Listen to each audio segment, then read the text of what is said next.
Bismillahirrahmanirrahim. Solat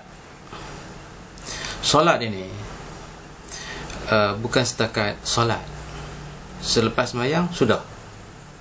Tak boleh macam tu. Untuk mengerjakan solat, dia bermula daripada mengambil wuduk. Wuduk ni hendaklah dibasuh dengan sempurna, dengan teliti. Kemudian mendirikan sembahyang.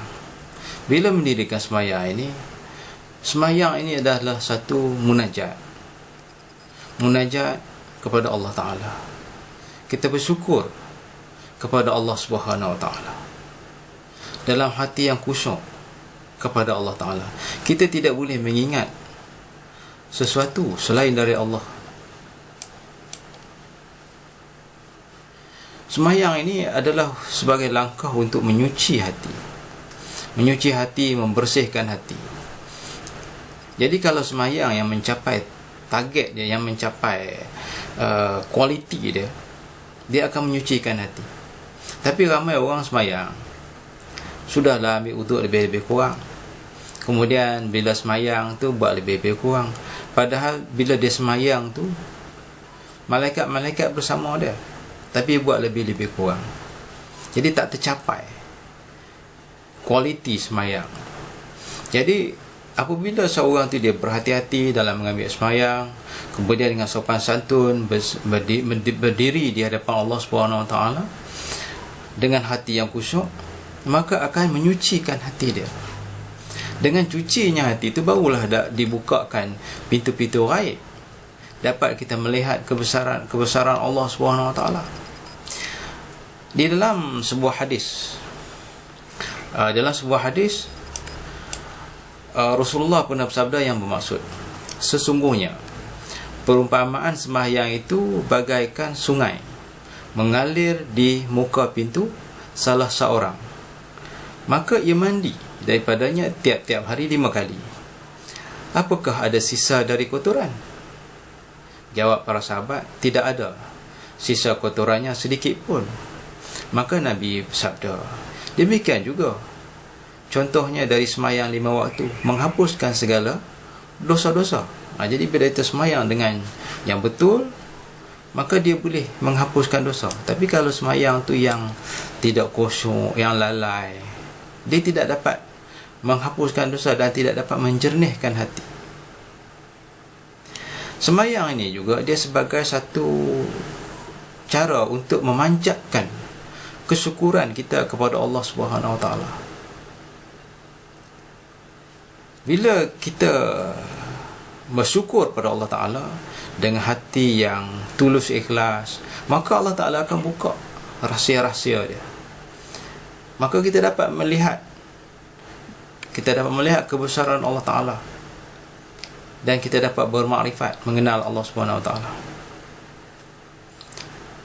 Kemudian dalam firman Allah Subhanahu Wa Ta'ala yang bermaksud, tegakkanlah sembahyang untuk mengingatkan pada aku. Jadi bila seorang itu dia mendirikan sembahyang, dia akan lebih fokus untuk mendekatkan diri kepada Allah Subhanahu Wa Taala. Bila seseorang itu dia berdiri, maka Allah Taala membuka untuknya tirai hijab ataupun tutupan, dan langsung di hadapannya dan berdiri tegak para malaikat-malaikat dari atas bahunya hingga langit, mengikuti sembahyangnya dan mengaminkan doa dia. Dan seorang yang sembahyang itu ditaburkan rahmat dari langit hingga kepala dia, dan dipanggil oleh suara. Andaikan orang yang bermunajat ini mengetahui siapa yang diajak bicara, tidak akan berhenti-henti sembahyangnya. Kalau dia tahulah dia bicara dengan siapa, dia tak akan berhenti sembahyangnya. Dia bicara dengan siapa? Bicara dengan Allah lah. Dan sesungguhnya pintu langit terbuka untuk orang-orang yang sembahyang.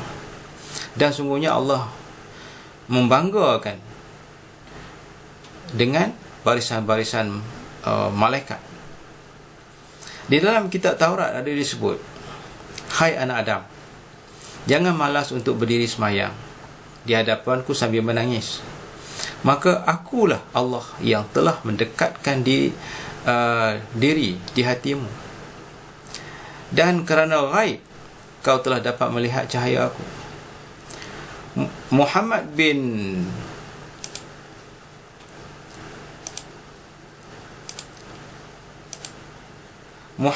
Ali Tirmizi berkata, Allah telah memanggil orang-orang yang bertauhid supaya sembahyang 5 waktu kerana rahmat, kasihan kepada mereka, dan menyediakan berbagai macam hidangan supaya seorang hamba itu dapat merasa pada tiap-tiap bacaan, dan gerak itu kurniaan pemberiannya. Maka gerak itu bagaikan makanan, sedangkan bacaan itu bagaikan minuman, dan hidangan itu disediakan oleh Allah tiap-tiap hari 5 kali, supaya tidak ada lagi sisa kotoran atau debunya. Jadi makna di sini, satu hari Allah Ta'ala bagi pada kita peluang untuk menunaikan solat 5 kali. Jadi kita buat semayang tu dengan kualiti yang baik. Sebab kita berbicara dengan siapa? Kita bicara dengan Allah Ta'ala. Kalau kita kalau kita bercakap dengan ketua kita pun, kita hormat. Tambah kalau kita dapat bercakap dengan presiden ke, dengan menteri ke, kita berasa hormat. Mengapa kita bercakap di hadapan Allah Ta'ala buat lebih-lebih kurang? Tak boleh. Jadi sebelum kita nak semayang tu, kita ambil semayang dengan teliti. Kemudian bila kita semayang tu, kita berdiri dengan khusyuk. Dengan kekhusyukan tadi ni, sebagai kita rasa kita ni bersyukur pada Allah Ta'ala, kita puji Allah betul-betul. Dan kita tahu setiap perkataan dalam semayang tu, mesti kita tahu makna-makna dia. Kalau kita tak tahu, seperti mana orang yang mabuk, la taqrabus shalah wa antum sukara hatta ta'lamun ma taqulun. Janganlah kamu menghampiri mendirikan semayang dalam keadaan mabuk, hingga kamu tak tahu apa yang kamu kata. Jadi orang yang mabuk ni, dia tak tahu apa yang dia kata. Demikianlah juga orang yang semayang, dia tak tahu makna-makna apa benda yang disebut. Kalau bagi orang Arab, dia tahulah makna dia. Bagi orang Melayu, dia tak tahu apa-apa benda yang dia sebut, apa makna dalam kalimah-kalimah yang dia sebut. Bertambah lalailah hati dia. Jadi semayang tu hendaklah disertakan dengan makna dan fokus dalam semayang tu. Sebab kita bercakap dengan Allah Ta'ala. Dengan kita menjaga kualiti semayang tu, baru hati kita jadi bersih. Bila hati kita bersih, barulah kita dibukakan hijab, iaitu kita nampak ataupun kita mengenali kebesaran Allah Subhanahu Wa Ta'ala melalui solat ini.